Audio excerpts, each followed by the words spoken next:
საქართველოს მთავრობასთან თანამშრომლობით ექსიმ ჰოლდინგის შვილობილი კომპანია აჭარ ენერჯი ქვეყნის ენერგეტიკის სექტორში 460 მილიონი დოლარის ოდენობის ინვესტიციას განახორციელებს.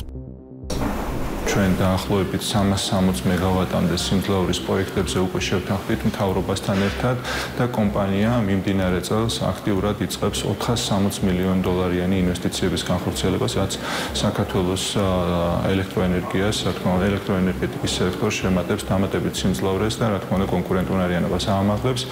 უკვე 25 წელს ჩვენ პირველი პროექტების გახსნას შევძლებთ და მომდევნო წლებშიც, შემდეგი 3-4 წლის განმავლობაში ჩვენ როგორც მოგახსენეთ 360 მეგავატის ახალ პროექტებს გავხსნით. საქართველოს ენერგეტიკის სექტორში დიდი პოტენციალი აქვს. ქვეყნის მთავრობა ნამდვილად დიდი მხარდამჭერია და ძალიან კარგ საქმესაც აკეთებს. მაგალითად, უზრუნველყოფის მექანიზმი კარგი რამ არის და მსოფლიოში მსგავსი სპონა რთულია.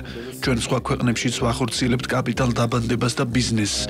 ეს კი ნამდვილად დიდი შესაძლებლობა, დიდი საეტაპო მოვლენაა და მის შედეგებს მალე იხილავთ. ქვეყანაში მეტი ინვესტიცია შემოვა. გვწამს საქართველოს მომავლის და მიგვაჩნია, რომ ქვეყანას დიდი პოტენციალი აქვს. იმედი მაქვს, მეტი კომპანია ჩამოვა საქართველოში ინვესტირების და ბიზნესის კეთების მიზნით.